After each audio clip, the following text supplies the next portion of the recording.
और अब तो खबर ये भी आ गई कि जो हम बेसिक दवाइयां, पैरासिटामोल जैसी बेसिक दवाइयां ले रहे हैं, वो तक क्वालिटी टेस्ट पास नहीं कर पा रही है। ऐसे में इंसान क्या करे? जब कोई चाइनीज आदमी बीमार होता है तो वो पहले जाता लेता है चाइनीज मेडिसिन, और जब उसको फायदा नहीं होता तब वो साइड इफेक्ट वाली दवाई लेता है, यानी कि एलोपैथिक दवाई लेता है। यार ये एलोपैथिक दवा ले रहा था, लेकिन हमने इसको आयुर्वेदिक दवा दी तो अद्भुत चेंज दिखा या फायदा दिखा। मतलब सैकड़ों हजारों ऐसे पेशेंट है जिनका डायलिसिस कम हुआ है। किसी की किडनी 90% खराब है और वो आयुर्वेदिक ट्रीटमेंट के अंडर आता है, तो कितने हद तक किडनी ठीक होने के चांस है? एक टेस्ट होता है रीनल स्कैन DTPA, जो बहुत ही कम नेफ्रोलॉजिस्ट कराते हैं। उस टेस्ट के अंदर हम देखते हैं कि किडनी कितना छान रही है 1 मिनट में। बीमारियां कौन कौन सी हैं जो कि आयुर्वेद जिन पर बहुत शानदार रिजल्ट दे रहा है? आगे कोई भी बोलने लग जाता है कहीं पे भी आके और कहता है जी आयुर्वेदिक है, इसको शुरू कर दो आप, तो वो आयुर्वेद नहीं है। बहुत से लोग ना खाना पीना, क्या खाना है क्या नहीं खाना, वही नहीं पता होता बहुत सारे लोगों को। चलिए पहले पानी की बात करें तो पानी के बारे में कुछ और चीजें बताते हैं। बताइए, हम लोग अभी पानी पीने का ढंग तो सीख नहीं पा रहे और हम जो है दुनिया भर के मैं लोग देखता हूँ वो रील पे ज्ञान दिए जा रहे हैं। ये वीडियो देख रहा था, उसमें कहा जा रहा था कि हमारा शरीर जो है वो 3 टाइम खाने के लिए बना ही नहीं है, हमको तो जब खाना मिल जाए तभी खा लें तो बड़ी बात है। तो खाने का सिस्टम क्या बताता है आयुर्वेद? देखिए हमारे आयुर्वेद जो है ना वो बड़ा ही साइंटिफिक तरीके से चलता है। चीनी जो है वो एक प्रकार का व्हाइट पॉइजन है। चीनी में सल्फर का प्रयोग होता है, वही सल्फर जो पटाखों की फैक्ट्री में यूज होता है। लेकिन हम क्या कर रहे हैं, गर्मियों में भी कॉफी पी रहे हैं, हम हर मौसम में कॉफी पी रहे हैं, दिन में 2 कप कॉफी पी रहे हैं, वो बॉडी के लिए नुकसानदेह। कुछ किडनी में दिक्कतें आ रही हैं, क्या इसको देखने और देखकर समझा जा सकता है? बॉडी में कुछ चेंजेस आते हैं क्या आप डेली लाइफ में समझ सकें कि यार मेरे अंदर कुछ तो गड़बड़ चल रहा है? आप सामवेद में क्या बताया कि दूध को आप एडल्ट्रेट कर सकते हो, दुनिया भर की खाने पीने की चीजों में आप इंजेक्शन लगा सकते हो, दही को आप एडल्ट्रेट कर सकते हो, बाकी जो पैकेज फूड्स है वो तो है ही एडल्ट्रेटेड, उनमें तो केमिकल है, लेकिन आप नारियल पानी को एडल्ट्रेट कर ही नहीं सकते। जिम शरीर को स्वस्थ करने के लिए तो ठीक है, लेकिन ये सप्लीमेंट्स, प्रोटीन शेक वगैरह ये नुकसान कर रहे हैं क्या? देखिए क्या होता है, एक तो सिम्टम्स क्या है, पता चले कि भाई लिवर कुछ परेशान सा अंदर बैठा हुआ है, वो कैसे पता चलता है? लोग चलते फिरते उनको हार्ट स्ट्रोक आ जा रहा है, हार्ट अटैक आ जा रहा है और मतलब रिकवरी का चांस ही नहीं है, वहीं 2 मिनट में लोग खत्म हो जा रहे हैं। ये इतना हाल फिलहाल में बढ़ा क्यों है और इसके लिए क्या कर सकते हैं? छोटे छोटे रीजंस हैं। किसी वीडियो में कहा जा रहा था कि भाई अगर आप देखें कि दुनिया भर के जो जानवर हैं वो सिर्फ अपनी माँ का दूध पी रहे होते हैं, बाहर का कोई दूध नहीं पीते, सिर्फ इंसान ही है जो बाहर का दूध पी रहा है और वो हमारे शरीर के लिए हानिकारक है। ऐसा है क्या? देखिए दूध ना बहुत लंबे समय से हम लोग पीते चले आ रहे हैं। अगर आप उस समय लंघन कर लो, यानी कि आप उस समय कुछ नहीं खा रहे, आपने फास्ट कर लिया, तो आपको बुखार आएगा ही नहीं।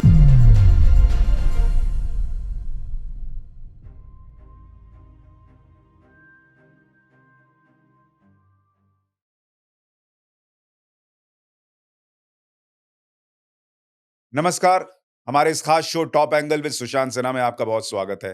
टॉप एंगल, जहां हम किसी भी विषय को थोड़ा टॉप एंगल से जाकर देखते हैं ताकि उसे बृहद तौर पर देख पाएं, समझ पाएं और कई ऐसे सवाल जिनके जवाब यूं नहीं मिलते, वो टॉप एंगल से देखने पर मिल जाते हैं। आज टॉप एंगल में हम हमारी लाइफस्टाइल और हमारी जिंदगी में जो बीमारियां हमें चारों तरफ से घेरी हुई हैं, उनको थोड़ा टॉप एंगल से देखने का प्रयास करेंगे। देश में लाखों मरीज, किडनी के पेशेंट्स हर साल आ रहे हैं। कई लोगों को दिल की बीमारी हो रही है, कई लोगों को चलते फिरते हार्ट अटैक आ जा रहा है, बहुत सारी ऐसी चीजें हो रही हैं।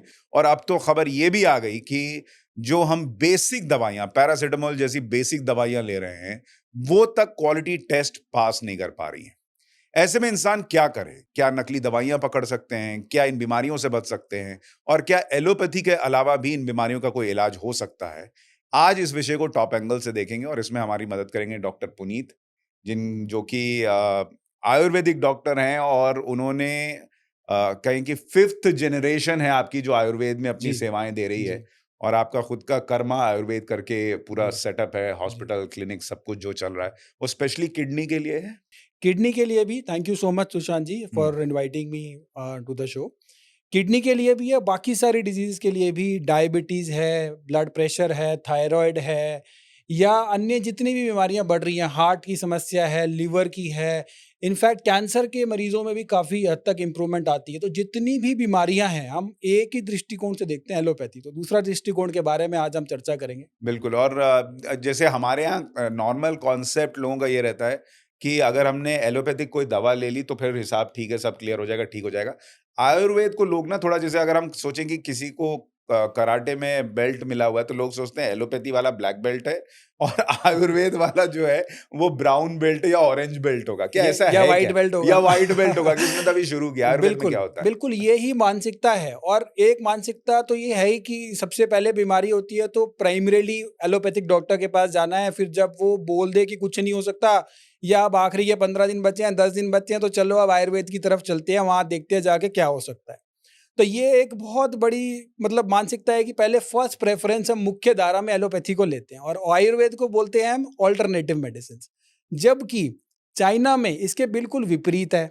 जब कोई चाइनीज़ आदमी बीमार होता है तो वो पहले जाता लेता है चाइनीज़ मेडिसिन और जब उसको फ़ायदा नहीं होता तब वो साइड इफ़ेक्ट वाली दवाई लेता है, यानी कि एलोपैथिक दवाई लेता है। दूसरी धारणा क्या है, जो आम लोगों में है कि भई जो डॉक्टर मेरे को 10 दवाइयाँ लिख के दे दे 10 गोलियों से ठीक कर दे मुझे, वो बहुत बड़ा डॉक्टर है। जो 4-5 गोलियों से ठीक कर दे, वो बड़ा डॉक्टर है और जो बिना दवाई के ठीक कर दे, वो मूर्ख है। तो ये जो धारणा अरे! है आयुर्वेद वालों को तो कई बार लोग डॉक्टर की कैटेगरी में भी नहीं मानते। जी। वो जैसे कहते हैं ना कि नीम हकीम टाइप का मान लेते हैं कि आयुर्वेद वाला क्या ही कर लेगा, वैसा हिसाब है। कि आप तो 5 जनरेशन से आयुर्वेदिक ट्रीटमेंट को फ़ॉलो कर रहे हैं और उसको दे रहे हैं, लोगों को फ़ायदा पहुँचा रहे हैं।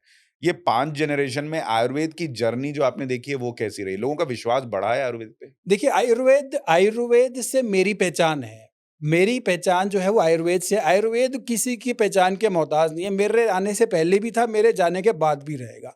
और ये आयुर्वेद लोग कहते हैं जी कब से है, कैसे है? तो ये बहुत पहले से चलता आ रहा है। मैंने देखा है अपने घर में, अपनी फैमिली में कि हम जब जब दवाइयाँ बनाते थे, तो वो हाथों से दवाइयाँ बनाते थे और उसके रिज़ल्ट कितने अच्छे आया करते थे।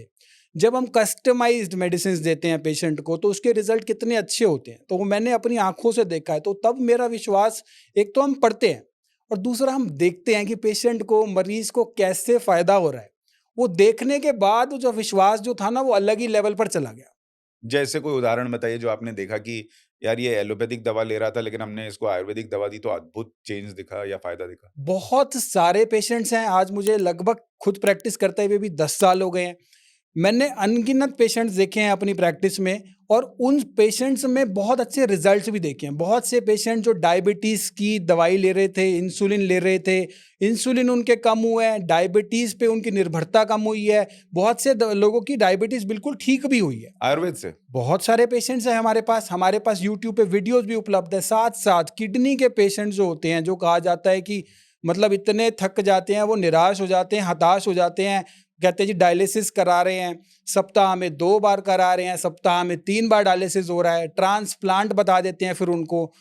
तो ये एक रेगुलर चक्र चलता रहता है, जब एलोपैथी में पेशेंट जाता है। तो जब पेशेंट हमारे पास आया, तो उसका डायलिसिस भी कम हुआ है। जैसे मान लीजिए किसी का 2 बार 3 बार डायलिसिस चल रहा था, उसका 2 बार डायलिसिस किया, फिर उसका 1 बार डायलिसिस किया। इस तरीके से बहुत सारे मतलब सैकड़ों, हज़ारों ऐसे पेशेंट हैं जिनका डायलिसिस कम हुआ है। ट्रांसप्लांट जिनको बोल दिया गया था, किडनी ट्रांसप्लांट बहुत एक कॉम्प्लिकेटेड प्रोसेस होता है, जिसके अंदर एक डोनर किडनी का अरेंजमेंट किया जाता है, फिर एक हेवी अमाउंट का अरेंजमेंट किया जाता है, गवर्नमेंट की फॉर्मेलिटीज़ की जाती हैं। उसके बाद भी जो ट्रांसप्लांटेड किडनी है ना, उसकी एवरेज एज कितनी बताई गई है? 5 साल। मतलब आप इतना सब कुछ करने के बाद आपकी पुरानी किडनी कट हो गई, नई किडनी लगी, 5 साल उसकी एवरेज एज है। साथ-साथ उसमें इम्यूनो सप्रेसेंट दवाइयाँ चलती हैं, इम्यूनिटी को कम करने की दवाइयाँ चलती हैं। क्यों?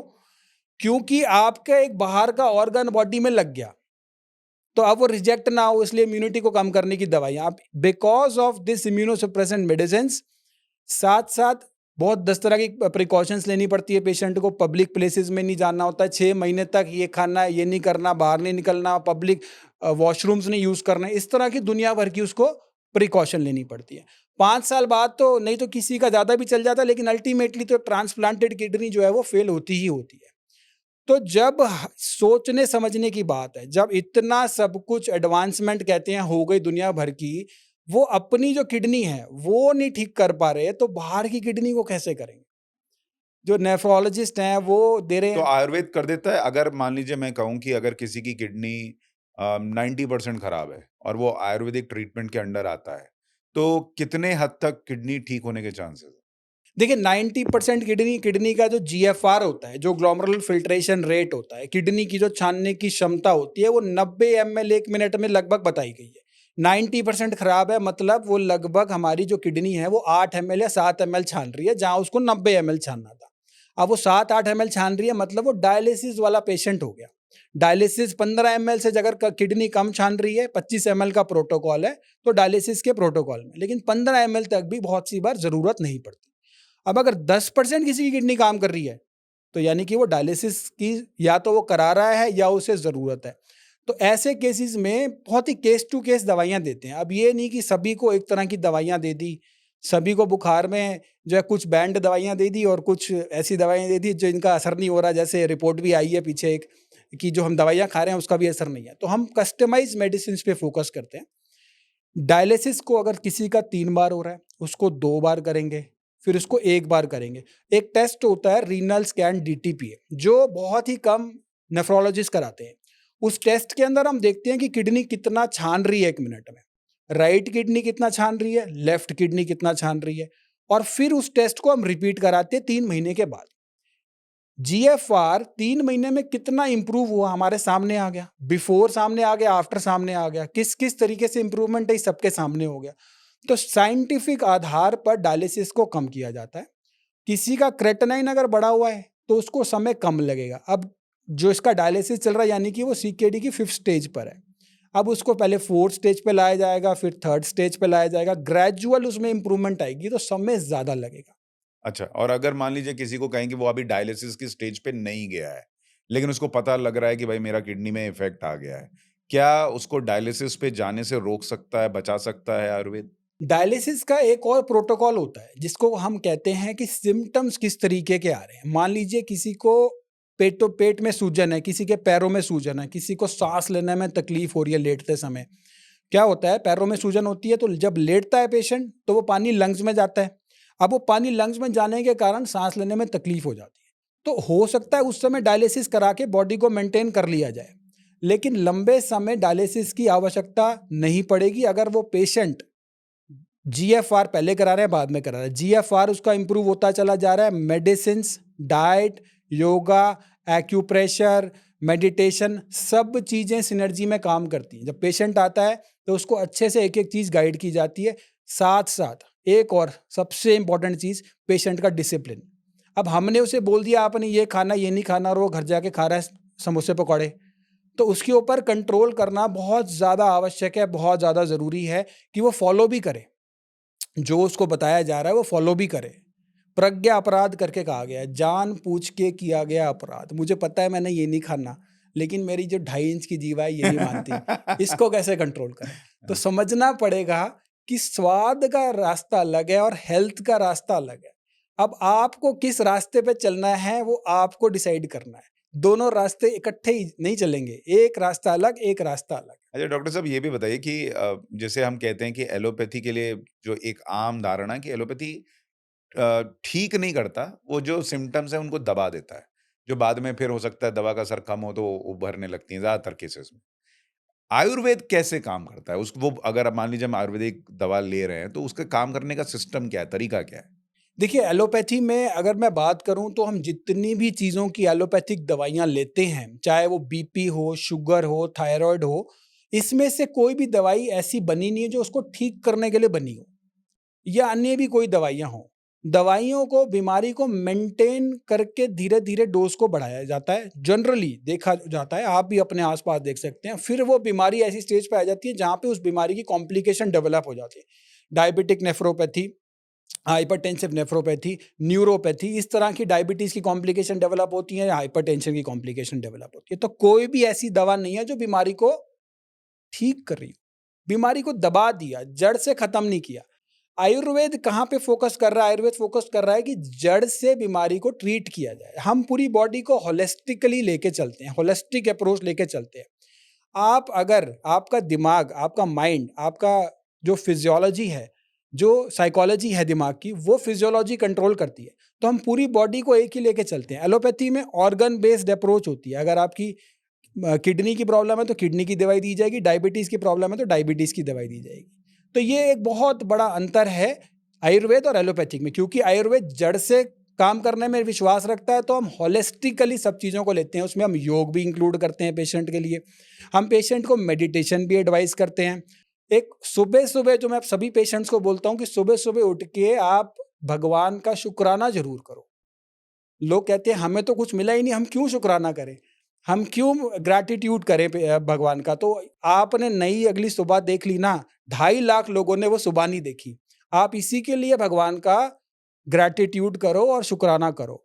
आप अगर इतना सा भी शुरू करते हो, तो आपको पार्किंसन की समस्या कम होगी, डिमेंशिया की समस्या कम होगी। हम सब लगे हुए हैं कि मेरे पास ये नहीं है, वो नहीं है। आज हमारे पास क्या है, आप उसके ऊपर भी फ़ोकस करो। बहुत सारे लोगों के पास ये नहीं है। जो हमारी वीडियो देख रहे हैं, उनके हाथ में स्मार्टफ़ोन है। बहुत सारे लोगों के हाथ में स्मार्टफ़ोन नहीं है। बहुत सारे लोग खाना खा पा रहे हैं, उसका भी शुक्राना कर सकते हैं, वो बहुत सारे लोग नहीं खा पा रहे होंगे। तो अगर छोटी-छोटी चीज़ें अगर हम आयुर्वेद के अनुसार फ़ॉलो करनी शुरू करें, तो वो बहुत बड़ा डिफ़रेंस जो है वो आने वाले समय में बना देती हैं मेरे हिसाब अगर से। हम आयुर्वेद को थोड़ा और समझने का प्रयास करें कि आयुर्वेद में जो दवाइयाँ बनती हैं, वो सारी नेचर से जो चीज़ें हम ले रहे हैं, उसी से बन रही हैं और उसका इम्पैक्ट कई बार लोगों को लगता है आयुर्वेद में बहुत टाइम लगता है। क्या ऐसा है कि बहुत टाइम लेता है आयुर्वेद? देखिए, आयुर्वेद फ़ोकस करता है जड़ से ठीक करने में, और कोई पैथी ठीक नहीं कर रही है आपकी। और ये एक धारणा है कि आयुर्वेद स्लो है। आयुर्वेद कई डिज़ीज़ेज़ में तो बहुत अच्छा है, बहुत टाइमली आपको रिज़ल्ट आएगा, लेकिन अगर आपको जड़ से कोई चीज़ ठीक करनी है, तो अगर स्लो भी है ना, तो मुझे लगता है वो अच्छा है। क्योंकि आप लंबे समय तक एक बीमारी को अपने शरीर में लेके नहीं चल रहे, और उसके लिए आप केमिकल वाली दवाइयाँ नहीं खा रहे लंबे समय तक, जिसके आने वाले समय में साइड इफ़ेक्ट होंगे।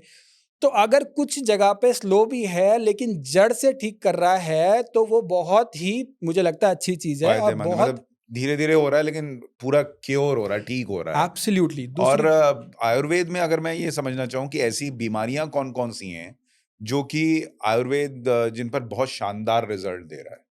देखिए, आयुर्वेद एक होलिस्टिक साइंस है। कहता है कि अगर आप स्वास्थ्यस्य स्वास्थ्य रक्षणा मातुरस्य विकार प्रशमनम। आयुर्वेद ही एक ऐसी पैथी है जो कहती है कि आप बीमार ही ना पड़ो, और आयुर्वेद ही की ऐसी पैथी है जो अथर्ववेद का उपवेद है। बाकी 100 से ज़्यादा पैथीज़ हैं पूरे वर्ल्ड में, लेकिन बाकी सारी पैथी क्या कहती है, बीमार हो गए, हम आपका ट्रीटमेंट करेंगे। लेकिन यहाँ पे हम अगर आयुर्वेद फ़ॉलो कर लें, तो आप बीमार ही नहीं पड़ते। आप इतना स्वस्थ रह सकते हो कि आपको दवाई की ज़रूरत ही ना पड़े। हम जैसे क्या फ़ॉलो कर सकते हैं आयुर्वेद में? छोटे-छोटे सूत्र हैं। देखिए, आयुर्वेद ना, बहुत सारे लोग भ्रमित होते हैं, आयुर्वेद क्या है? आयुर्वेद सिद्धांतों की बात है। सिद्धांत हैं, प्रिंसिपल्स हैं। अगर वो प्रिंसिपल्स फ़ॉलो कर लिए, तो आयुर्वेद वो है। अभी कुछ भी आके कोई भी बोलने लग जाता है कहीं पे भी आके, और कहता है जी आयुर्वेदिक है, इसको शुरू कर दो आप। तो वो आयुर्वेद नहीं है। आयुर्वेद है सिद्धांत। अब एक छोटा-सा सिद्धांत है। बहुत सारे लोगों की आदत होती है कि हमने खाना खाया और फिर पानी पी लिया, खाना खाया फिर पानी पी लिया, और ये मुझे लगता है काफ़ी सारे लोग करते हैं। तो आयुर्वेद में एक छोटा-सा सिद्धांत बताया गया है, भोजन अन्ते विषम वारी, यानी कि भोजन के अंत में विष के समान है वारी, यानी कि पानी। आपने खाना खाया, उसके बाद पानी पी लिया। तो जैसे अग्नि जो होती है वो खाने को जो है वो पकाने के काम आती है हमारे किचन में, वैसे ही हमारे पेट के अंदर एक अग्नि है जिसे कहा जाता है जठर अग्नि। जठर यानी कि पेट, और अग्नि यानी कि जो उसे पचा रही है। तो जैसे ही खाना हमने खाया, वो पचाने का काम कर रही है। वो ऑटोमैटिक जैसे ही हमने मुँह में डाला, वो ऑटोमैटिक काम करने लग जाती है। अब हमने उसके ऊपर पानी डाल दिया। अब आपने किचन की अग्नि के ऊपर पानी डालोगे तो क्या होगा? खाना नहीं बनेगा। खाना नहीं बनेगा। अब अगर हमने इसके ऊपर पानी डाल दिया, तो खाना नहीं पचेगा।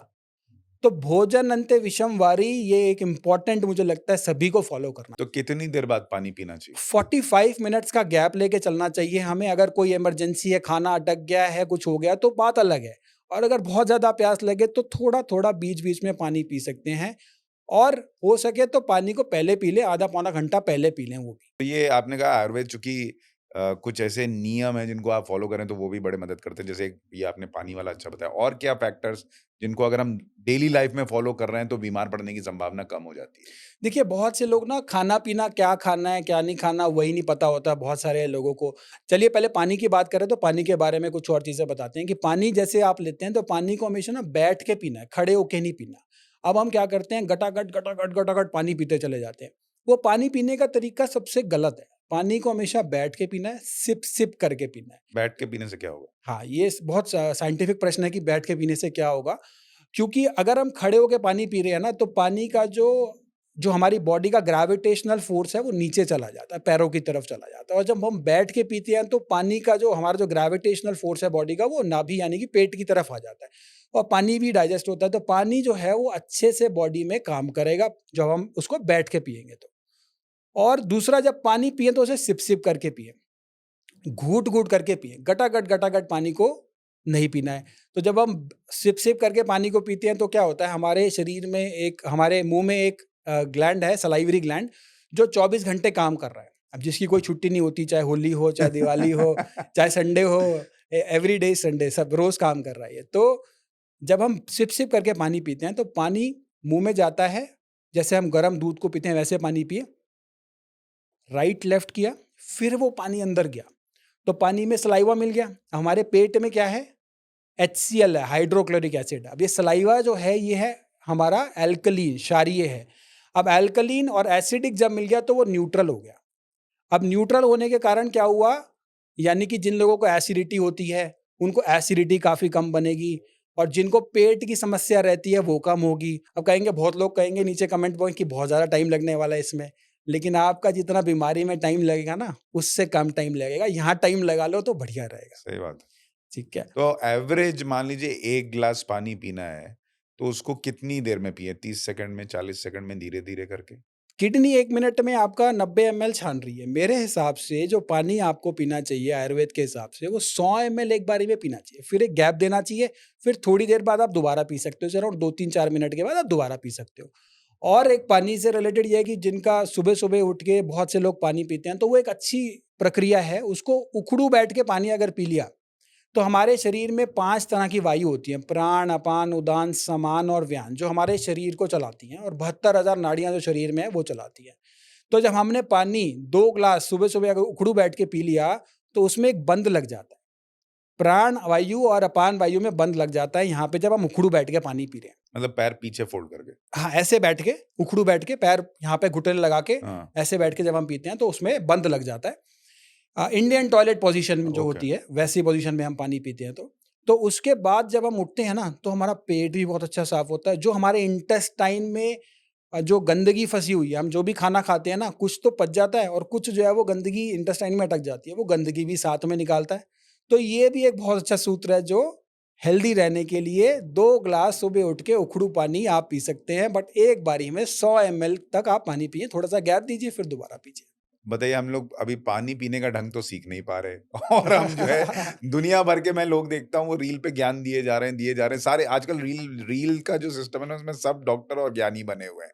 अच्छा, ये तो पानी पीना आयुर्वेद सिखा रहा है, ये बड़ी अच्छी बात है, लोग सीखेंगे, मुझे लगता है, उम्मीद है। और दूसरा कि खाने-पीने में जो आजकल की लाइफ़स्टाइल है, आयुर्वेद खाने के लिए क्या बताता है? कैसे खाएँ, कब खाएँ? जैसे अब अलग-अलग सिस्टम चलता है। पहले कहा गया हर 2-2 घंटे पे खाइए, कुछ जिम-विम जाइए तो लोग कहते हैं हर 2 घंटे पे खाना चाहिए। कुछ लोग कहते हैं कि भाई थोड़ा इंटरवल लेके खाना चाहिए। एक मैं कोई वीडियो देख रहा था, उसमें कहा जा रहा था कि हमारा शरीर जो है वो 3 टाइम खाने के लिए बना ही नहीं है। हमको तो जब खाना मिल जाए तभी खा लें तो बड़ी बात है। तो खाने का सिस्टम क्या बताता है आयुर्वेद? देखिए, हमारे आयुर्वेद जो है ना, वो बड़ा ही साइंटिफिक तरीके से चलता है। हमारी बॉडी जो चलती है, वो सूर्य के अनुसार चलती है। हम आज की डेट में लोग बीमार क्यों हैं? अगर हम पीछे चले जाएँ ना, कुछ साल पीछे चले जाएँ, 1851 में हमारी आबादी जो थी वो 30 से 40 करोड़ थी। आज वो 140 करोड़ है। 30 करोड़ आबादी में 5 में से 4 स्वस्थ थे। 140 करोड़ आबादी में 5 में से 4 अस्वस्थ हैं। इसके पीछे का सबसे बड़ा कारण क्या है? और थोड़ा पीछे चले जाएँ ना, अगर चरक और सुश्रुत के काल में चले जाएँ, जब आयुर्वेद के ग्रंथ जब बताए गए थे, तो शायद वो कहते हैं बीमारी क्या होगी? सोचना पड़ेगा। बीमारियाँ ही बहुत कम होती थी, वातावरण इतना अच्छा हुआ करता था और हमारी हवा-पानी इतनी अच्छी हुआ करती थी। तो बीमारी जो थी वो उस समय बहुत ही कम हुआ करती थी। तो अब खाने-पीने की अगर बात करें, तो उस समय खाना-पीना जो था वो स्वस्थ था। अभी थोड़ा-सा जो है हर चीज़ एडल्टरेटेड आती है, ये इसमें कोई दो राय नहीं है कि कुछ चीज़ें एडल्टरेटेड हैं। लेकिन अगर हम खाने-पीने की बात करें, तो कुछ नियम हमें खाने-पीने के लिए ज़रूर फ़ॉलो करने चाहिए। सूर्यास्त के बाद कुछ ना खाइए और सूर्य उदय से पहले कुछ मत खाइए। हमारी बॉडी को जैसे वात, पित्त, कफ चलाता है, ऐसे ही संसार को सूर्य, चंद्रमा और वायु चलाती है। उसी प्रकार से हमारे दोष चलते हैं और सूर्य के अनुसार ही हमारी बॉडी चलती है। अब हम क्या कर रहे हैं, हम उल्टा कर रहे हैं। मैं वो देखता हूँ ऑनलाइन डिलीवरी वाले आते हैं और वो रात को ही, मैंने उससे पूछा आप सुबह क्या करते हो? सुबह हमारे पास कुछ नहीं होता, हम खाली होते हैं। और लोग रात को ही ऑर्डर कर रहे हैं, रात को ही ऑनलाइन खा रहे हैं और बिल्कुल ही ऑपोजिट कर दिया हमने। तो जितना हम आयुर्वेद से दूर जाते जा रहे हैं उतना हम तो रात बीमारी के को पास खाने चले। से होता क्या है बॉडी के अंदर? देखिए बॉडी जो है वो जठर अग्नि जो है हमारी, वो जठर अग्नि सूर्य के अनुसार चल रही है। सूर्यास्त के बाद वो कहती है बॉडी मेरे को ज़रूरत नहीं है खाने की। अब हम जो भी खाना खा रहे हैं वो डाइजेस्ट नहीं होगा। वो डाइजेस्ट नहीं होगा तो वो आम बनाएगा। आम क्या है? विष समान है। आम जो बनता है, जो अनडाइजेस्टेड फूड रह जाता है बॉडी में, उसके कारण 100 से अधिक बीमारियाँ बताई गई हैं आयुर्वेद में होती हैं।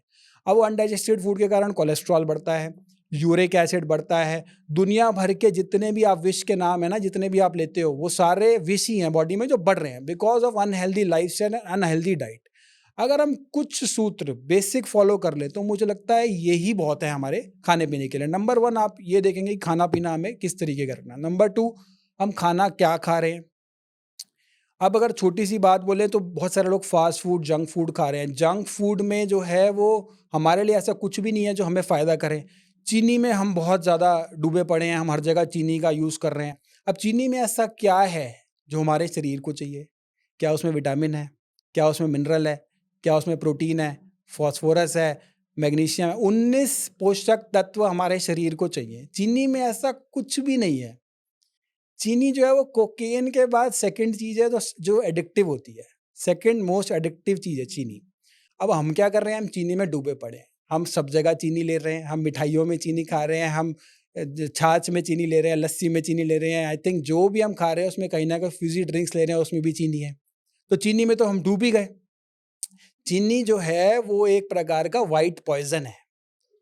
चीनी में सल्फ़र का प्रयोग होता है, वही सल्फ़र जो पटाखों की फैक्ट्री में यूज़ होता है। तो चीनी जो है हमें बिल्कुल इमीडिएट कट डाउन करनी चाहिए। अब चीनी कट डाउन करना ज़रूरी तो है, करना भी चाहते हैं लेकिन होती नहीं है बहुत से लोगों से, पता भी है। वेट लॉस के लिए भी चीनी कट डाउन करना बहुत ज़्यादा ज़रूरी है। उसकी जगह पे आप खांड का यूज़ कीजिए, शक्कर का यूज़ कीजिए। 1 हफ्ता अगर चीनी को कट डाउन कर लिया और खांड और शक्कर का यूज़ कर लिया तो बॉडी के अंदर चमत्कार होगा। शक्कर और चीनी में क्या फ़र्क है? चीनी जो बनता है ना वो एक कॉम्प्लिकेटेड प्रोसेस से बनता है। चीनी जो होता है वो कॉम्प्लिकेटेड प्रोसेस के द्वारा मल्टीपल रिफाइनरी के द्वारा बनता है। चीनी की अगर आप मिल के बाहर से निकलोगे ना तो बहुत गंदी स्मेल आती है उसमें। बहुत सारे प्यूरिफिकेशन, बहुत सारे केमिकल का यूज़ किया जाता है उसके अंदर, तब वो चीनी बनता है। अब शक्कर है या अगर हम कुछ भी, वो गन्ने के रस से बनता है, वो सिंपल प्रोसेस से बनता है, केमिकल का प्रयोग नहीं होता। तो इसलिए चीनी जो है ये हमारे शरीर के लिए ज़हर है। पहले चीनी कोई नहीं खाता था इंडिया में। ये चीनी कब से शुरू करी? जब से अंग्रेज़ आए, तब से चीनी आई। पहले हमारे यहाँ पे चीनी कोई नहीं खाता था, चाय कोई नहीं पीता था, तब हमारे यहाँ शक्कर चलता तब था शक्कर लेते या थे, गुड़ इस्तेमाल करते गुड़ लेते थे। गुड़ is also very good alternate. ये चीज़ें लेते थे। चाय भी नहीं लेता था उस समय कोई। आजकल तो सुबह लोग कहते हैं चाय ना पिए तो पेट साफ नहीं होता। तो चाय, कॉफ़ी भी आजकल बड़ी कॉमन हो गई है। चाय, कॉफ़ी का किडनी पे क्या असर पड़ता है? देखिए चाय, कॉफ़ी जो है ना ये हम आदी हो गए हैं क्योंकि जब भी पत्ती और दूध और चीनी मिला के हमने ज़हर बना लिया और हम कह रहे हैं जी हम चाय ले रहे हैं, चाय का नाम दे दिया उसको। ये एक प्रकार का ज़हर है जो हम ले रहे हैं। कॉफ़ी के अंदर कैफ़ीन है। यहाँ पे आप टेम्परेचर अगर देखें तो हमारे इंडिया में सिर्फ़ 1 या 2 जगह छोड़ दें तो ऐसी कोई ज़्यादा ज़बरदस्त ठंड नहीं पड़ती। अगर ठंड पड़ती भी है तो सर्दियों में 1 आध महीना अगर हम कॉफ़ी पिएँ तो हमारी बॉडी की हार्ट रेट अच्छी रहेगी। लेकिन हम क्या कर रहे हैं, हम गर्मियों में भी कॉफ़ी पी रहे हैं, हम हर मौसम में कॉफ़ी पी रहे हैं, दिन में 2 कप कॉफ़ी पी रहे हैं, वो बॉडी के लिए नुकसानदेह है। अगर आप कश्मीर में रहते हो, ठंड बहुत ज़्यादा पड़ रही है, तो आप कॉफ़ी पियो, आपके लिए अच्छी है। आप स्विट्ज़रलैंड में बैठे हो, आप कॉफ़ी पियो, आप पेरिस में बैठे हो, ठंडे देश में बैठे हो, आप कॉफ़ी पियो। लेकिन इंडिया के अंदर, जहाँ पे 6 में से 5 ऋतुएँ गर्मी की हैं, वहाँ पे अगर आप कॉफ़ी का प्रयोग करोगे, तो वो कॉफ़ी तो शरीर के लिए नुकसान देगी, हार्ट रेट को बढ़ाएगी और पल्स बढ़ाएगी, मल्टीपल तरीके से शरीर को, ऑर्गन्स को नुकसान देगी। ब्लैक कॉफ़ी भी? बिल्कुल, ब्लैक कॉफ़ी भी देखिए, कॉफ़ी जो है ना वो हमारे देश के लिए नहीं बनी, साथ में नहीं है हमारे देश के लिए। अब वो लोग कहते हैं जी पास्ता खा रहे हैं, पास्ता में क्या वो दूध मिला दिया, नमक मिला दिया, पहले ही उसको विरुद्ध बना दिया। खाने में तो बहुत टेस्टी है, देखो मैंने भी खाया, मुझे भी टेस्टी लगा, लेकिन समझ आया जब देखा कि ये तो बिल्कुल ही विरुद्ध आहार है। विरुद्ध आहार कैसे? विरुद्धाहार मतलब आयुर्वेद में कुछ वर्णन बताए गए हैं चीज़ों का जो हमें कॉम्बिनेशन में नहीं खाना चाहिए। जैसे? जैसे दही के साथ दूध नहीं लेना चाहिए, मछली नहीं खानी चाहिए दही के साथ, दूध के साथ मछली नहीं लेनी चाहिए। और एक ऐसी चीज़ जो बहुत सारे लोग नॉर्थ इंडिया में खाते हैं, लोगों को पता ही नहीं वो खानी नहीं चाहिए। क्या? वो है कढ़ी, कढ़ी पकौड़ा जिसको कहते हैं ना, वो दही होती है ना जो दही को गरम करके खाते हैं। अब दही का जो एक्चुअल नेचर होती है ना वो गरम ही होती है, उसकी जो प्रकृति होती है वो गरम होती है। हमने उसको और गरम करके खा लिया, वो हो जाती है संस्कार विरुद्ध और वो जाके करती है 10 प्रकार की प्रॉब्लम। लेकिन जितने भी मैंने देखा नॉर्थ इंडिया में बहुत बड़ा प्रचलन है कि दही को गरम करके कढ़ी बना के खा लिया और वो कढ़ी जो है ना वो ज़हर समान है जो हम दही को गरम करके खा रहे हैं। अच्छा। जी, बिल्कुल। और उसको हमें इमीडिएट बंद करना चाहिए क्योंकि दही और गरम करना ये दोनों बिल्कुल संस्कार विरुद्ध हो गए। एक दूसरे के बिल्कुल कॉम्बिनेशन में ही नहीं है। अच्छा, जनरली हम लोग तो ऐसा सुनते आते हैं कि दही जो है, अगर दही खाएँ या दही का कोई भी सामान ले रहे हैं या लस्सी पी रहे हैं, वो पेट को जाके ठंडा करता है। आप कह रहे हैं दही का जो नेचर है वो गरम है, ऐसा है क्या? देखिए दही बहुत अच्छी है हमारे शरीर के लिए। दही जो है वो हमारे गुड बैक्टीरियाज़ जो होती है वो हमारे गट बैक्टीरियाज़ के लिए बहुत अच्छी है। लेकिन होता क्या है दही के लिए कुछ प्रिकॉशंस और कुछ रूल्स होते हैं उसको लेने के लिए। दही आप दिन में लीजिए, दोपहर को लीजिए। रात को दही लेंगे तो वो कफ बढ़ाएगी आयुर्वेद के अनुसार।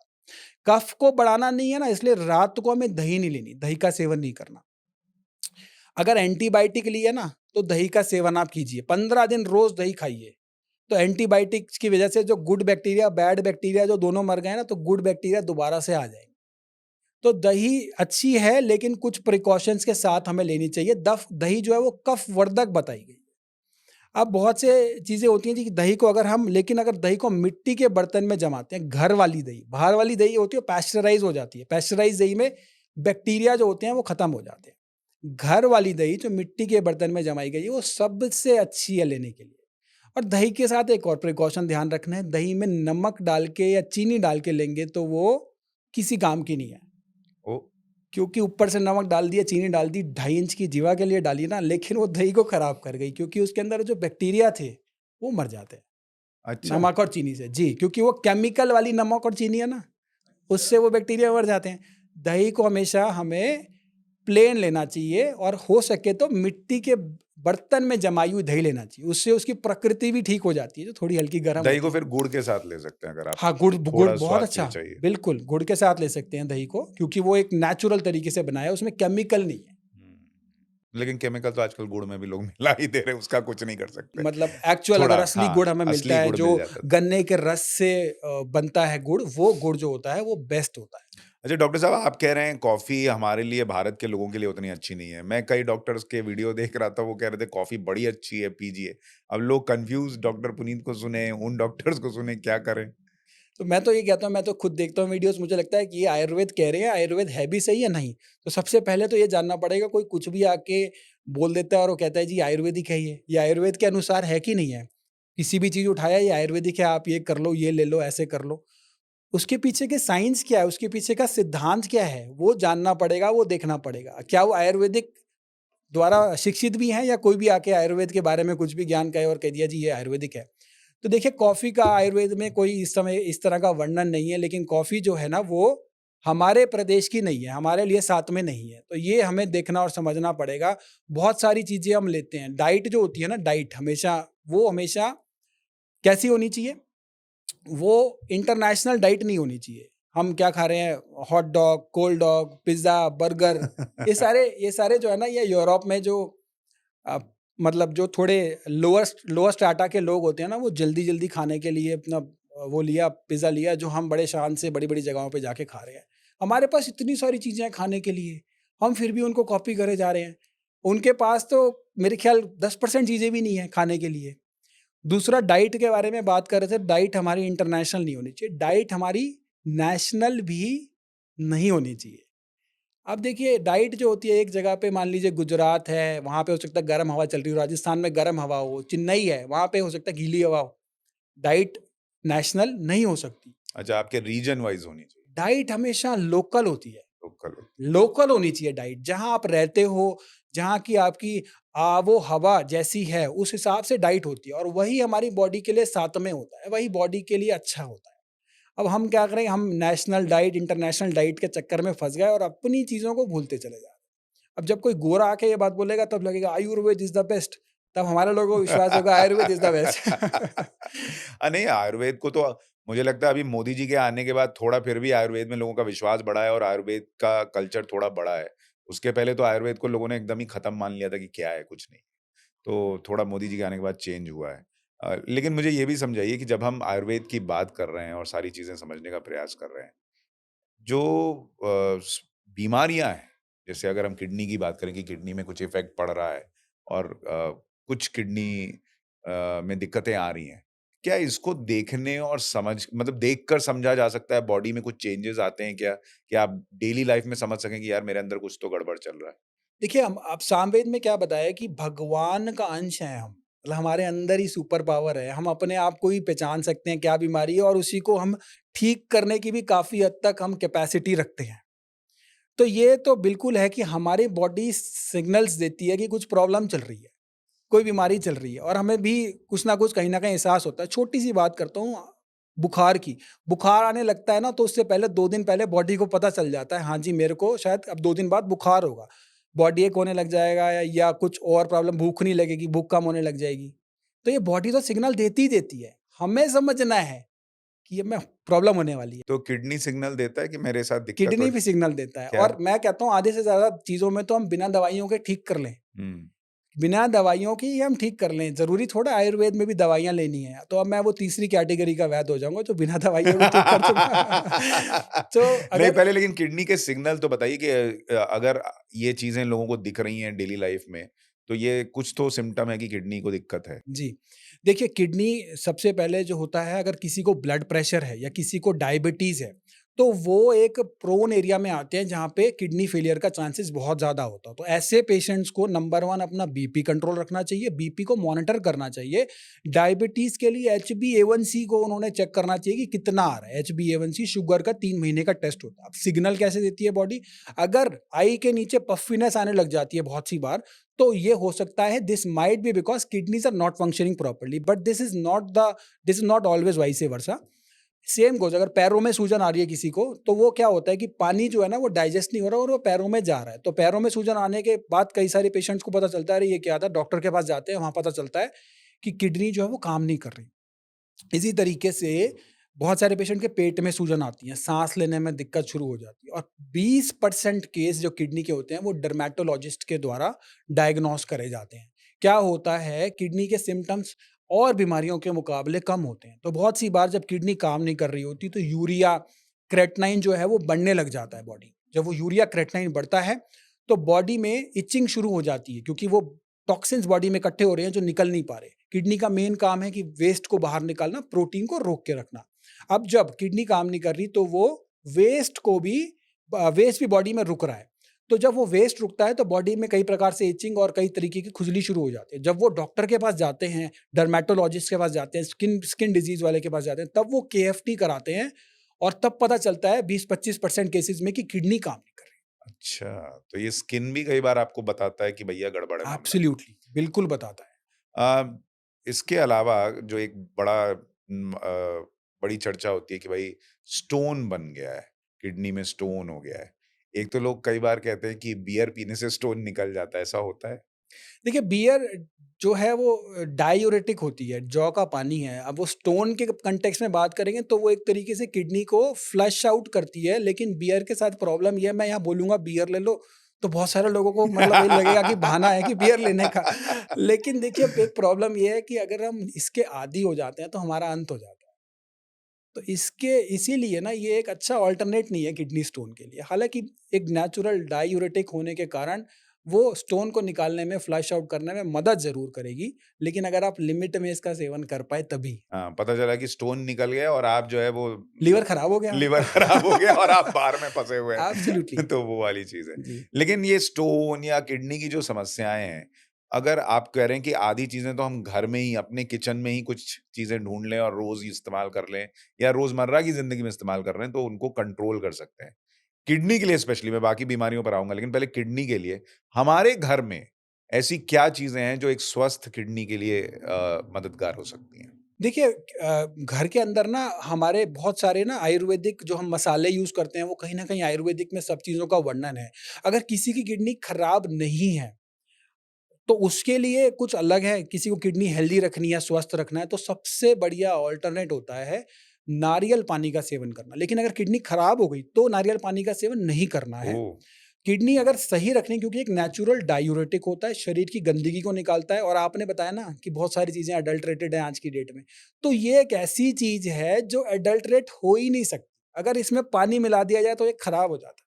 तो इसको अडल्टरेट करना ही पॉसिबल नहीं है। नारियल पानी का वही उसकी जो है सिनर्जी है, जो उसका कॉन्टेक्स्ट है, वही है जो हमारे ब्लड का है। सेम उसका चीज़ें बनाई गई है। वर्ल्ड वॉर 2 में जब ब्लड की कमी हो गई थी, तो नारियल पानी को चढ़ाया गया था। नारियल हाँ? पानी हमारे शरीर के लिए इतना ज़्यादा फ़ायदेमंद है। तो नारियल पानी अगर कोई लेता है हेल्दी लोग, मैं किडनी खराब, किडनी फेलियर लोगों की बात नहीं कर रहा हूँ, उनके लिए नारियल पानी नहीं लेना है, लेकिन नारियल पानी बाकी लोग लेते हैं तो उनके लिए वो अमृत तुल्य है, अमृत समान है, अनएडल्टरेटेड है। दूध को आप एडल्टरेट कर सकते हो, दुनिया भर की खाने-पीने की चीज़ों में आप इंजेक्शन लगा सकते हो, दही को आप एडल्टरेट कर सकते हो, बाकी जो पैकेज्ड फूड्स हैं जिनमें वो तो है ही एडल्टरेटेड, उनमें तो केमिकल है ही, लेकिन आप नारियल पानी को एडल्टरेट कर ही नहीं सकते। करना भी चाहो तब भी नहीं कर सकते। तो नंबर 1 तो ये है कि हम नारियल पानी का सेवन डेली बेसिस पे करें, जो लोग अपनी किडनी को स्वस्थ रखना चाहते हैं। जो पेशेंट्स जो हैं जो हेल्दी पेशेंट्स हैं वो ये फॉलो करें, और जो किडनी के पेशेंट्स हैं उनके लिए छोटी-छोटी चीज़ें हैं। पुनर्नवा का अगर काढ़ा बना के लें, पुनर्नवा आराम से कहीं पे भी मिल जाती है, तो पुनर्नवा का अगर हम यूज़ करें, गोखरू और पुनर्नवा का काढ़ा बना के उसमें हम डेली बेसिस पे लें, घर पे शुरू करें, तो उससे भी किडनी फेलियर के जो पेशेंट्स हैं उनको आराम मिलता है, उनको राहत मिलती है। 3 महीने तक अगर ये रेगुलर बेसिस पे लेते हैं, तो उससे काफ़ी अच्छा उनको इम्प्रूवमेंट मिलती है। 400 एमएल पानी को बॉयल करके 100 एमएल पानी कर लें, पुनर्नवा और गोखरू का काढ़ा बना के रात को और दिन में सोते समय 100-100 एमएल पानी 2 बार लें, फ्रेश बना हुआ लें। तो मुझे लगता है कि किडनी के पेशेंट्स के लिए ये सबसे अच्छी होम रेमेडी है, ये दोनों चीज़ों को लेके और रेगुलर बेसिस पे लेना। एक और समस्या जो लोग आ रही है, ये एक यूरिक एसिड बढ़ जाता है। अच्छा, कई बार लोग ये भी कहते हैं, जैसे मैं एक डॉक्टर से मिला, उन्होंने कहा कि लोग परेशान हो जाते हैं कि रिपोर्ट में यूरिक एसिड बढ़ा हुआ है। लेकिन उस यूरिक एसिड बढ़े हुए दिखने का कोई इम्पैक्ट है कि नहीं शरीर पे? अगर आपको गाउट की प्रॉब्लम नहीं है, कुछ हो नहीं रहा है, तो फिर क्यों तनाव ले रहे हैं? हो सकता है आपका शरीर जो है वो यूरिक एसिड बन रहा है, लेकिन उसका कोई इफ़ेक्ट नहीं है। तो क्या ये सही है, और यूरिक एसिड बढ़ता है तो उसका इलाज क्या है? देखिए, यूरिक एसिड बढ़ता है तो अगेन हमें ये देखना है कि हम यूरिक एसिड हमारी बॉडी में ज़्यादा हम ले रहे हैं इसलिए बढ़ रहा है, या वो फ्लश आउट नहीं हो रहा है इसलिए बढ़ रहा है। 2 रीज़न हो सकते हैं। ज़्यादा हम ले रहे हैं यूरिक एसिड, तो यूरिक एसिड वाले दालों को कम करें, हम उस तरह का खाना-पीने का चीज़ों को कम करें। प्रोटीन को कम करें, अगर यूरिक एसिड ज़्यादा बढ़ रहा है तो बहुत ज़्यादा कम ना करें। प्रोटीन के बहुत सारे फंक्शन हैं, तो प्रोटीन को कितना कम करना है that depends from patient to patient. अगर यूरिक एसिड फ्लश आउट नहीं हो रहा, तो किडनी का फंक्शन कैसा है, किडनी में जो कोई प्रॉब्लम नहीं है वो देखा जाएगा। तो दोनों उसका एक्चुअल रीज़न, एक्चुअल कॉज़ क्या है वो देखा अगर जाएगा। फ्लश आउट नहीं हो रहा है तो क्या करना है? सबसे बढ़िया ऑल्टरनेट है नारियल पानी का सेवन करेंगे, फ्लश आउट होगा, नेचुरल डायूरेटिक है। पानी आप दिन भर में प्रॉपर लीजिए, जितना पानी हो सके मॉर्निंग के समय में लीजिए, रात के समय में पानी को कम से कम लेना है। अगर ये बेसिक चीज़ों को हम फॉलो करते हैं, यूरिक एसिड शरीर से निकलेगा, फ्लश आउट होना शुरू होगा। आप सारा दिन बैठे तो नहीं रहते, आप सीडेंटरी लाइफ़स्टाइल तो नहीं है आपका, आप चलते हो ना। हर 1 घंटे में हमें, अगर हम बैठे भी हुए ना, तो हमें अपनी सीट से ज़रूर खड़ा होना चाहिए। तो हमारी बॉडी बिल्कुल सेडेंटरी हो जाती है। You are going to die 10 years younger, अगर आप सारा टाइम दिन में बैठे रहते हो और 2-2 3-3 घंटे तक आप अपनी सीट से नहीं हिलते। 10 साल कम उम्र हो जाएगी आपकी। ये जो हम लोग जिम में इतना प्रोटीन वगैरह ले रहे हैं और दूसरे सप्लीमेंट्स भी ले रहे हैं, ये जिम शरीर को स्वस्थ करने के लिए तो ठीक है, लेकिन ये सप्लीमेंट्स, प्रोटीन शेक वगैरह, ये नुकसान कर रहे हैं क्या? देखिए क्या होता है कि जिम जो है वो जाते हैं, एक्सरसाइज़ करते हैं, बहुत सी चीज़ें एक्सरसाइज़ कर रहे हैं, हम अपनी मसल्स का ध्यान रख रहे हैं। लेकिन जो सप्लीमेंट ले रहे हैं ना, बहुत सी बार प्रोटीन का, जो ट्रेनर्स होते हैं ना जिम में, उनको नॉलेज नहीं होती, उनको पता नहीं होता कि कौन-सा सप्लीमेंट लेना है, कितना लेना है, कैसे लेना है। बहुत सी बार ट्रेनर्स की कुछ कमीशन भी होती है, वो जिम वाले कहते हैं जी ये दे दो, आप ऐसे दे दो। और बहुत सी बार नादानी में जो लोग होते हैं वो लेना शुरू कर देते हैं और ज़्यादा ले लेते हैं, क्योंकि उसकी बॉडी इतनी है, अरे मेरी बॉडी भी इतनी होनी चाहिए, मैं भी बना लूँ, जल्दी बना लूँ, चाहे मैं इंजेक्शन ठोक लूँ या फिर मैं अपना पाउडर ले लूँ। लेकिन आपने बॉडी तो बना ली, लेकिन आपने किडनी का हाल क्या किया, लिवर का हाल क्या किया? उस जो डब्बे होते हैं ना प्रोटीन के, बहुत सी बार उसके अंदर स्टेरॉइड भी मिला होता है, जिससे ना एकदम से बॉडी बन जाती है। अगर आपकी बॉडी एकदम से बन जाती है ना, तो आप समझ लीजिए आपने प्रोटीन के साथ स्टेरॉइड ले लिया। और वो स्टेरॉइड के दुनिया भर के नुकसान होते हैं, शरीर के अंदर जाके वो दुनिया भर का हमारे को नुकसान करता ही करता है। मेरे पास कितने पेशेंट आते हैं जो कहते हैं हम जिम गए थे, हमने ये डब्बे खाए और उस वजह से किडनी खराब हो गई। और यंग पेशेंट्स होते हैं, एक होते हैं ओल्ड पेशेंट जो बीपी शुगर की वजह से आते हैं। यहाँ पे जो पेशेंट आते हैं वो यंग कैटेगरी के होते हैं, जिनको बॉडी बनाने का शौक था, उनकी कोई गलती नहीं थी, उनको कुछ नहीं पता था, लेकिन उन्होंने अनजाने में इतना ज्यादा प्रोटीन का सेवन कर लिया देखा देखी में कि मैं बॉडी बना लूं, मसल बना लूं। लेकिन समझना ये पड़ेगा, क्या सिर्फ बॉडी बनाना ज़रूरी है या हेल्दी रहना ज़रूरी है? बड़े-बड़े मसल बना के आप क्या करोगे अगर आपका शरीर ठीक नहीं रहेगा? आप बनाओ हेल्दी तरीके से, जितने बनते हैं आप मसल बनाओ, अच्छी चीज़ है बॉडी को फिट रखना, मैं जिम के अगेंस्ट नहीं हूँ। लेकिन आप जो प्रोटीन ले रहे हो उसको लिमिट करो। आप जो साथ में जो आप ले रहे हो उसके अगर स्टेरॉइड ले रहे हो या अगर इंजेक्शन लगा रहे हो तो उसको लिमिट करो। प्रोटीन की लिमिट क्या होनी चाहिए? देखिए, प्रोटीन जो होता है ना हमें नेचुरल और ऑर्गेनिक फॉर्म में लेना चाहिए। जो आप जितना आपके आसपास प्लांट प्रोटीन आप ले पाओ वो आपको लेना चाहिए। एनिमल प्रोटीन जो हम लेते हैं ना वो जाके हमारे बॉडी में टॉक्सिसिटी को बढ़ाता है, क्योंकि इसमें एसिड ओवरलोड होता है, उससे किडनी के ऊपर जोर पड़ता है। प्लांट प्रोटीन आप लीजिए, दाल का सेवन कीजिए, मूंग की दाल में भी बहुत प्रोटीन होते हैं, आप उसको रेगुलर लीजिए। उड़द की दाल है, हमारे पास एम्पल चीजें हैं प्रोटीन के लिए, अगर हम उसको हम लेना शुरू करें तो। मुझे ये भी बताइए कि एक तो हम किडनी की इतनी चर्चा कर रहे हैं, लेकिन दूसरा उसका जो भाई है बगल में वो लिवर, वो भी बड़ा इम्पोर्टेंट है। तो लिवर के एक तो सिम्पटम्स क्या हैं? पता चले कि भाई लिवर कुछ परेशान सा अंदर बैठा हुआ है। वो कैसे पता चलता है? देखिए, अभी एक पीछे रिसेंटली रिपोर्ट आई थी कि आप अगर फ्रेंच फ्राइज़ खा रहे हो ना, तो वो सिगरेट से ज़्यादा नुकसानदेह है, हार्मफुल है। अब वो कैसे हार्मफुल है? क्योंकि वो लिवर पे इम्पैक्ट कर रहा है। आप जो तला हुआ खा रहे हो ना, वो तला हुआ आपको वो जो समोसे वाला समोसे बना रहा है ना, वो एक बारी तो उसने बनाया उसी तेल में, फिर दोबारा 20 समोसे उसी कढ़ाई में निकालता है, फिर दोबारा 20 उसी कढ़ाई में निकालता है। सुबह से शाम तक ना वो उसी कढ़ाई में पता नहीं कितने सैकड़ों समोसे निकाल देता है। जबकि एक बार अगर आपने एक चीज़ को पका लिया, तेल जो है वो चेंज होना चाहिए। Same goes for French fries. तो अगर आप तली हुई चीज़ें बहुत ज़्यादा खा रहे हो, तो लीवर जो है ना वो कहेगा नहीं, नहीं रुक जा बस और मत दे, मैं इससे ज़्यादा डाइजेस्ट नहीं कर सकता। तो ये बहुत ज़रूरी है कि हमें जो फ्रेंच फ्राइज़ है, ये भी लीवर को नुकसान कर रहा है। जितनी भी हम तली हुई चीज़ें खा रहे हैं, वो सारी चीज़ें नुकसान कर रही हैं हमारे लीवर को। तो ये ये खाना-पीना ये कैसे पता चलेगा कि लिवर ने हाथ जोड़ दिए कि भाई अब मैं खाना-पीना, नहीं नहीं डाइजेस्ट होना बंद हो जाता है बहुत सी बार जब लीवर काम नहीं कर रहा होता। एसिडिटी बनने लग जाती है। बहुत सी बार लोगों को लगता है एसिडिटी पेट की वजह से बन रही है, लेकिन वो लीवर काम नहीं कर रहा होता, उस वजह से भी एसिडिटी बन रही होती है, पेट खराब होना शुरू हो जाता है। पेट खराब होने के 2 कारण हो सकते हैं, लिवर का कम काम करना, दूसरा बहुत सी बार पेट की समस्या दिमाग से होती हैं। बहुत ज़्यादा जो लोग स्ट्रेस लेते हैं, बहुत ज़्यादा जो हमेशा काम कर रहे होते हैं, अपने मगज पे बहुत ज़्यादा जोर डालते हैं ना जो सारा टाइम लगे हुए, लगे हुए, लगे हुए। तो उनका भी जो होता है वो पेट बहुत सी बार आप देखोगे ठीक नहीं होता।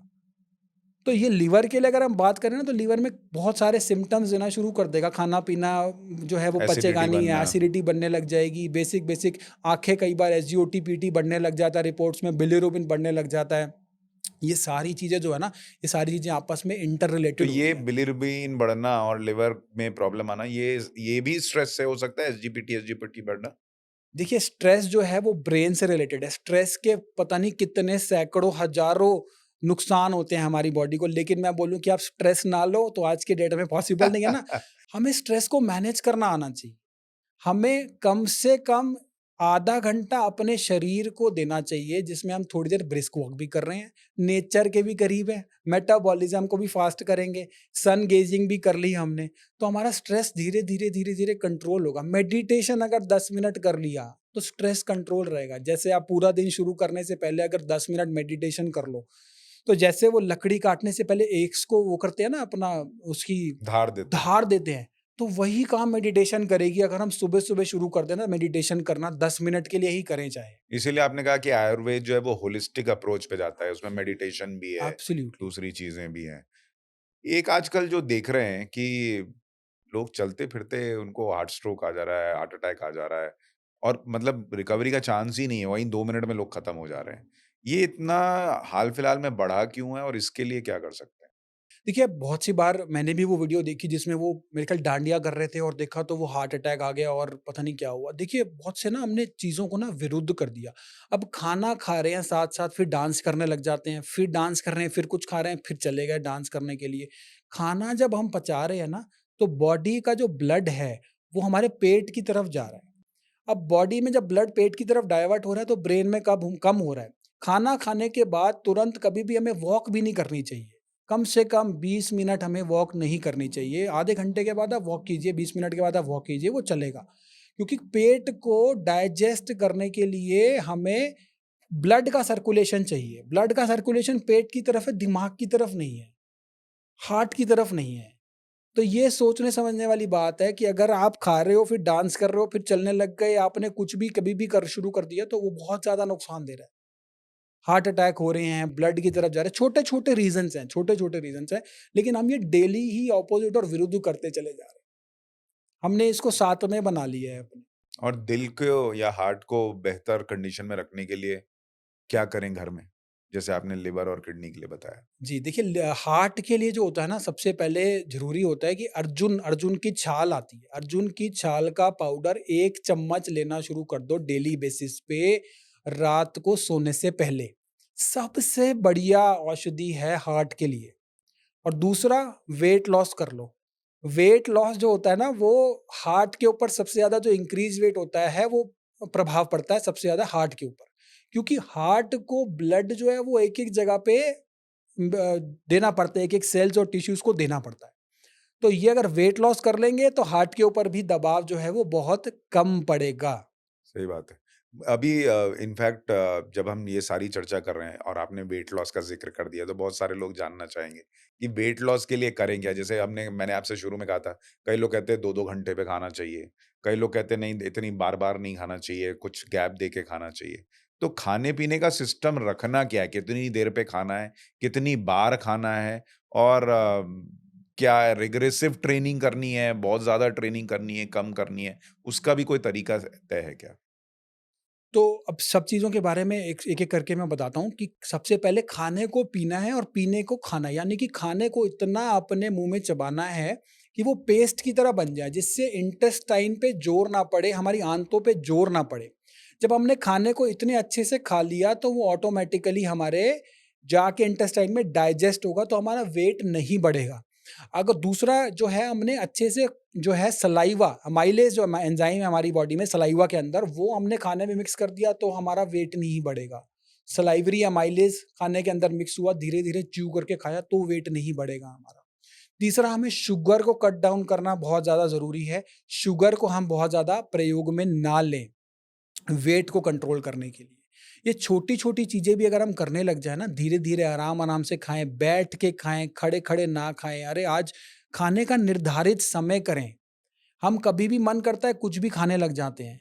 खाने के लिए हमें बताया कि सूर्यास्त से पहले, सूर्योदय के बाद खाएँ और सूर्यास्त से पहले खाएँ। ये बेस्ट टाइम है खाने के लिए, जिसे आजकल इंटरमिटेंट फास्टिंग भी कहा जाता है, 16-16 घंटे की फास्टिंग। ये 5000 साल पहले, 10,000 साल पहले आयुर्वेद में बताया गया है।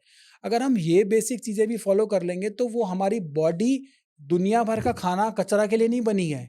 हमारी बॉडी पेट कोई डस्टबिन नहीं है। अच्छा, ये आज नया रेस्टोरेंट खुला है, चलते-चलते बॉडी को भूख नहीं है, चलिए आज इसका ट्राई कर लेते हैं, आज उसका ट्राई कर लेते हैं। बॉडी नहीं माँग रही, आपका मन माँग रहा है, आपकी जीवा माँग रही है, बॉडी को उसकी ज़रूरत नहीं है। आपने इंटरमिटेंट फास्टिंग की बात की, लेकिन जो 24 घंटे वाली फास्टिंग होती है, जिसको हमारे यहाँ व्रत कहते उपवास। हैं, जी। उपवास कहते हैं। उपवास का बॉडी पर क्या असर है और आयुर्वेद उसको कैसे देखता है? देखिए, बहुत पहले आयुर्वेद में लिखा गया है कि हमें सप्ताह में 1 दिन उपवास करना चाहिए। 6 दिन आप खाना खाओ और 1 दिन आप उपवास करो। होता क्या है, हमारी जो बॉडी है ना, जो इंटेस्टाइन है, जो हमारा जीआईटी है, गैस्ट्रोइंटेस्टाइनल ट्रैक्ट है, ये 24 घंटे काम कर रहा है, क्योंकि हम जो भी खाते हैं ना, उसका डाइजेस्टिव टाइम होता है 4 घंटे से लेके 24 घंटे का। कुछ खाना 24 घंटे में पच रहा है, कुछ खाना 4 घंटे में, depending upon the food that we are taking. अगर हम 1 दिन उपवास करते हैं तो हमारी बॉडी के अंदर डाइजेस्टिव ट्रैक्ट को, जीआईटी को, हमारी आंतों को आराम मिलेगा। उनका वीकली ऑफ है। वीकली ऑफ है। एब्सोल्युटली, बिल्कुल वीकली ऑफ उनका बहुत ज़्यादा ज़रूरी है। उससे हमारी आंतें स्वस्थ रहेंगी। तो अगर हम ये फ़ॉलो करते हैं तो बहुत ज़्यादा अच्छा रहेगा। लेकिन बहुत सारे लोग जो इसको ऐसे हैं जिनको बहुत ज़्यादा विगरस एक्सरसाइज़ करनी होती है, वो इसको ना करें। लेकिन जिनका ऐसा लाइफ़स्टाइल है जो ये फ़ॉलो कर सकते हैं, वो इसको करें। ये आज से 5000 साल पहले भी बताया गया है। और साल में हो सके तो 9 दिन का, यानी कि नवरात्रि का फ़ास्ट। जितनी भी चीज़ें हैं ना हमारे जो संस्कृति में बताई गई हैं, वो इसलिए बताई गई हैं ताकि लोग हेल्दी भी रहें। जब हम किसी भी चीज़ को धर्म के साथ जोड़ देते हैं ना, तो उसकी वाइड स्प्रेड एक्सेप्टेंस हो जाती है। एकादशी का फ़ास्ट बताया गया, 15 दिन में 1 बार फ़ास्ट करो। बॉडी के लिए बहुत अच्छा है, हेल्थ के लिए बहुत अच्छा है। साल में 2 बार 9-9 दिन के फ़ास्ट रख लो। आप रखो रिलीजियस रीज़न से तो है ही अच्छा, लेकिन साथ में आपकी बॉडी के लिए वो चमत्कारिक रिज़ल्ट देगा आपको। लेकिन वो फ़ास्ट वाक़ई में फ़ास्ट होना चाहिए। कई लोगों को मैंने देखा है वो नवरात्र के फ़ास्ट में इतना खाते हैं, अगर स्पेशली आप दिल्ली में चले जाएँ, वो नवरात्र वाली जो थाली होती है जिसमें कुट्टू के आटे की पूरी भी है, उसमें खीर भी है, सब कुछ है, तो मुझे नहीं लगता वो फ़ास्टिंग की कैटेगरी में आता है। बिल्कुल ठीक कह रहे हो। अलग से ना रेस्टोरेंट में ना वो सेल लगती है, वो नवरात्रि स्पेशल थाली। आप फ़ास्ट करने निकले हो, लेकिन आप रेस्टोरेंट से थाली खा के जा रहे हो। मतलब मुझे लगता है कि अ, ज 2 चीज़ें मुझे लगती हैं, जैसे अगर आपने फ़ास्ट रखा है और आप इतना खाना खा रहे हो, तो आप किसको धोखा दे रहे हो? भगवान को नहीं दे रहे हो, खुद को दे रहे हो। वैसे ही जब मैं लोगों को देखता हूँ कि वो जिम में जाते हैं और वो गाना ज़्यादा सुनते हैं और वो एक्सरसाइज़ कम कर रहे होते हैं, तो मुझे लगता है किसको धोखा दे रहे हो? ट्रेनर को नहीं दे रहे हो, तुम अपने आप को धोखा दे रहे हो कि अपने जीवन का 1 घंटा, 1.5 घंटा जो है तुम यहाँ गाना सुनने में या मोबाइल पे, कई लोग मैं देखता हूँ जिम में भी मोबाइल पे जो है वो वीडियो देख रहे होते हैं या कुछ और कर रहे रील्स होते देख हैं। रहे होते हैं। हाँ, रील्स देख रहे होते हैं, तो उस मतलब आप अपने आप को धोखा दे रहे हो, वो वाली चीज़ है। जब हम ये खाने-पीने की बात करें, इसमें एक बड़ा इम्पोर्टेंट एस्पेक्ट है, वेज और नॉन-वेज का। क्या नॉन-वेज खाना शरीर के लिए हानिकारक है? बिल्कुल, उपवास आपने बताया ना कि ऐसे ले रहे हैं, मैं एक लाइन उसमें ऐड करना चाहूँगा कि उपवास जो होता है ना, वो 2 तरीके का बताया है, निराहार और फलाहार। निराहार आपने पूरा दिन कुछ नहीं खाया, आप बेशक वाटर फास्टिंग कर लो, और बहुत सारी ना रिसर्चेज़ हो गई हैं, आजकल यूएस में कि फास्ट ऐसे करने से ये बेनिफिट है। दूसरा फलाहार, आप पूरा दिन फल ले लो, वो आपका फास्ट है, बाकी आप जो खा रहे हो, वो आपका फास्ट नहीं है। और इन दोनों में से ज़्यादा इफ़ेक्टिव कौन-सा है? अगर आपकी बॉडी अलाउ करती है तो आप निराहार फास्ट कीजिए, आप वाटर फास्टिंग कीजिए। अगर आपको लगता है आपकी बॉडी झेल लेगी, तो आप ज़रूर कीजिए।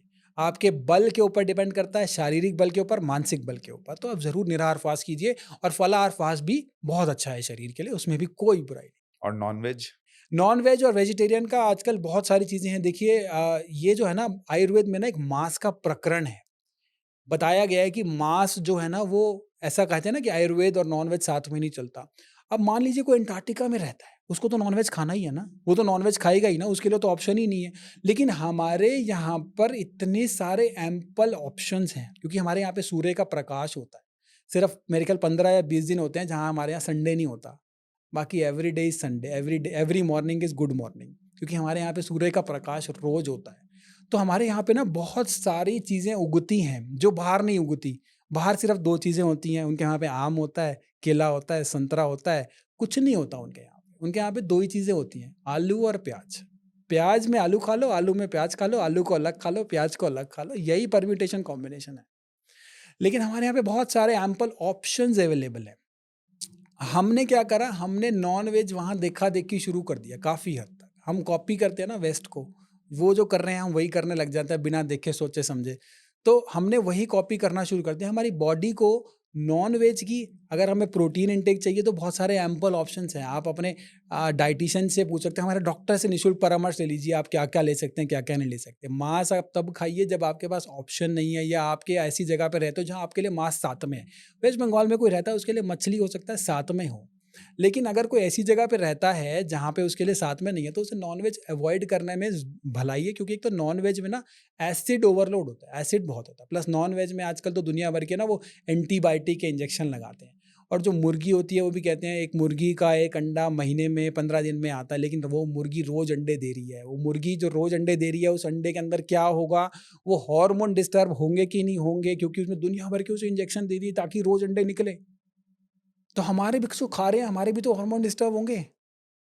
तो ये सोचने समझने वाली बात है कि अगर आप खा रहे हो तो देसी मुर्गी का अंडा होता है या देसी मुर्गी होती है, वही लेना चाहिए। इसी तरीके से दूध का भी होता है। बहुत सारी चीज़ें जो हैं वो मिक्स होती चली जा रही हैं। तो ये चीज़ें देखने समझने वाली हैं। अब मैंने कई वीडियोज़ देखे, उसमें कहा गया कि दूध तो हमको पीना ही नहीं चाहिए। दूध की हमारे शरीर को ज़रूरत ही नहीं है, सिर्फ़ मदर्स मिल्क जो होता है बस उसकी ज़रूरत है। गाय की दूध की ज़रूरत नहीं है और कई लोगों ने कई किसी वीडियो में कहा जा रहा था कि भाई अगर आप देखें कि दुनिया भर के जो जानवर हैं, वो सिर्फ़ अपनी माँ का दूध पी रहे होते हैं, बाहर का कोई दूध नहीं पीते। सिर्फ़ इंसान ही है, जो बाहर का दूध पी रहा है और वो हमारे शरीर के लिए हानिकारक है, ऐसा है क्या? देखिए दूध ना बहुत लंबे समय से हम लोग पीते चले आ रहे हैं और हम हमारे लिए ना वो सातवें है। दूध में जो है ना हमने ना गाय को ना माता का दर्जा दिया, माँ का दर्जा दिया। इसके पीछे हमने गाय को माँ का दर्जा क्यों दिया है? क्योंकि गाय अपने बछड़े के लिए दूध देती है, उसके बाद वो हमारे लिए दूध दे रही है। इसलिए हमने उसको माँ का दर्जा दिया है गाय को। तो गाय का अगर असली शुद्ध आपको दूध मिलता है और उसका बनाया हुआ देसी घी मिलता है, तो वो जठर अग्नि के लिए बहुत अच्छा है। जो घी बन रहा है वो जठर अग्नि के लिए बहुत अच्छा है, पेट की समस्याओं के लिए बहुत अच्छा है, जो घी का प्रयोग कर रहे हैं। 1 चम्मच निरापद रूप से सब लोग ले सकते हैं। घी। घी गाय का और दूध भी ले सकते हैं। दूध में भी कोई ऐसी बुराई नहीं है अगर उसमें अडल्ट्रेशन ना हो। प्रॉब्लम दूध में नहीं है, प्रॉब्लम अडल्ट्रेशन में है, जो अडल्ट्रेशन होती चली जा रही है दूध के साथ। दूध में यूरिया मिल रहा है, अब यूरिया मिल रहा है तो यूरिया ही बढ़ेगा बॉडी में जाएगा तो। तो ये प्रॉब्लम है मेरे हिसाब से और आयुर्वेद के हिसाब से भी दूध जो है वो नुकसानदेह नहीं होता, लेकिन दूध होना चाहिए गाय का, देसी गाय का, जर्सी गाय का नहीं, देसी गाय का दूध होना चाहिए। अब जो हम दूध ले रहे हैं ना, जो हमारे जो आते हैं वो पैकेट वाले दूध आते हैं, वो दूध फ़ायदा नहीं करेंगे, वो दूध तो नुकसान ही करेगा क्योंकि एक तो जर्सी गाय के दूध है, पैकेट में बंद होके आ रहे हैं, प्लास्टिक के अंदर बंद होके आ रहे हैं। दूध का कॉन्सेप्ट बहुत अलग था जब हमने शुरू किया था, दूध अब देसी गाय का दूध और आप उसको ले रहे हो, कंज़्यूम कर रहे हो। लोग घरों में गायें पाला करते थे, वो दूध फ़ायदा जो लोग ये कर पाएँ वो करें। बहुत सारे एंटरप्रेन्योरशिप आ गई है इसमें कि हम दूध घर-घर में सप्लाई कर रहे हैं, वो दुनिया भर की चीज़ें आ रही हैं। लेकिन अगर दूध असली है, गाय का है, देसी गाय का है, वो फ़ायदा करेगा ही करेगा। देखिए, वो दूध तो फ़ायदा करेगा ही करेगा और आपने जिस तरह से फैक्ट्स के साथ दूध का दूध, पानी का पानी कर दिया है, वो भी बहुत सारे लोगों को फ़ायदा करेगा। डॉक्टर पुनीत बहुत-बहुत शुक्रिया, आपने इतना वक़्त निकाला और मुझे लगता है आयुर्वेद से जुड़ने में क्या फ़ायदा है, वो तो लोग समझेंगे ही इस पॉडकास्ट के ज़रिए। लेकिन साथ ही जो आयुर्वेद है, वो सिर्फ़ इलाज से जुड़ा हुआ नहीं है, आपकी डेली लाइफ़स्टाइल का पार्ट है। वो भी लोगों को समझ में आएगा इस पॉडकास्ट के बाद और कितनी छोटी-छोटी चीज़ें जिन पे हम गौर भी नहीं करते, वो भी हमारे हेल्दी लाइफ के लिए कितनी इम्पोर्टेंट है, वो आपने बहुत बेहतर ढंग से समझाया। आखिर में अगर आप कुछ दर्शकों से कहना चाहें? बहुत से लोगों को ना जैसे बुखार होता है तो सिम्पटम्स पहले आने लग जाते हैं, उसे कहते हैं प्रोड्रोमल सिम्पटम, जैसे बॉडी एक होना या आपको खाना नहीं पच रहा होता उस समय। तो अगर उस समय आप लंघन कर लो, लंघनम परम औषधम, लंघन जो है वो सबसे उचित औषधि है। पिछले 10 साल से मैंने बुखार की गोली नहीं खाई है। अगर आप उस समय लंघन कर लो, यानी कि आप उस समय कुछ नहीं खा रहे, आपने फास्ट कर लिया, तो आपको बुखार आएगा ही नहीं। आप इसे ट्राई करके देखो। हम क्या करते हैं, हम उल्टा करते हैं। हमारे घर वाले क्या कहते हैं, अरे बुखार हो रहा है, कमजोरी आ रही है, ये खा ले, अरे वो खा ले। उस समय वो ज़हर का काम कर रहा है। जितने भी हमारे आस-पास जानवर हैं, जितने भी हमारे आस-पास और जीव-जंतु हैं, वो सब कोई एलोपैथिक दवाइयाँ या वो केमिकल वाली दवाइयाँ नहीं खा रहे। वो अपने आप ही ठीक हो रहे हैं। उनको पता है, प्रकृति के नियम पता हैं, कब क्या खाना है, कैसे खाना और कब बिल्कुल नहीं खाना। तो जिन्होंने लंघन कर लिया बुखार में, तो मुझे लगता है उनको बुखार आएगा ही नहीं। एक बार ज़रूर ट्राई करके देखिए, चमत्कारिक रिज़ल्ट्स मिलेंगे। ये आपने अच्छा दिया है, लेकिन जब बुखार आ रहा है तब, आ गया उसके बाद आप दवाइयाँ ले सकते हैं, जैसा कई बार लोगों को जी, ज़रूरत पड़ती है। ऐसा नहीं जी। कि अब 104 का बुखार है और तो आप आपको लेनी है लेनी दवाइयाँ, है लेन कन्फ्यूज़न नहीं करनी, उस समय लेनी है दवाइयाँ, उस समय बुखार उतारना ज़रूरी हाँ, है। ऐसा ना हो कि बुखार आपका बढ़ रहा है। लेकिन जब बुखार के सिम्पटम लग बुखार रहे हैं, बुखार आने से पहले आने का से है ये पहले। लंघन, उसके हुँ। बाद तो आपको दवाई लेनी है, उसके बाद आप जैसे भी ठीक कीजिए, चाहे किसी भी पैथी से कीजिए, बुखार तो उतारना ही है, चाहे आपको ऐसा ना हो उस समय आप वैसे कर रहे हैं। एक बुखार तो आपको और मुझे लगता है हमारे देश में बहुत लोगों को उतारने की ज़रूरत है और वो बुखार है कि भई वेस्टर्न कल्चर अच्छा है और हमारा अपना कल्चर जो है वो बेकार है। तो उस बुखार को भी उतारिए, आयुर्वेद से जुड़िए, समझिए। एक बार एक बार देखिए प्रयास करके कि भई आयुर्वेदिक सिस्टम से जुड़कर हमको क्या फ़ायदा होता है, आयुर्वेदिक उपचार से क्या फ़ायदा होता है और हमारे आस-पास जो नेचर ने, प्रकृति ने इतना दिया है, वो हमारे लिए कितना फ़ायदेमंद है। डॉक्टर पुनीत बहुत-बहुत धन्यवाद थैंक हमारे यू साथ सो इस मच, पॉडकास्ट में जुड़ने के थैंक यू लिए। So much. आपको ये पॉडकास्ट कैसा लगा? आपकी सोच में कितना असर आया इस पॉडकास्ट को देखने के बाद? हमें कमेंट करके ज़रूर बताइएगा। नमस्कार।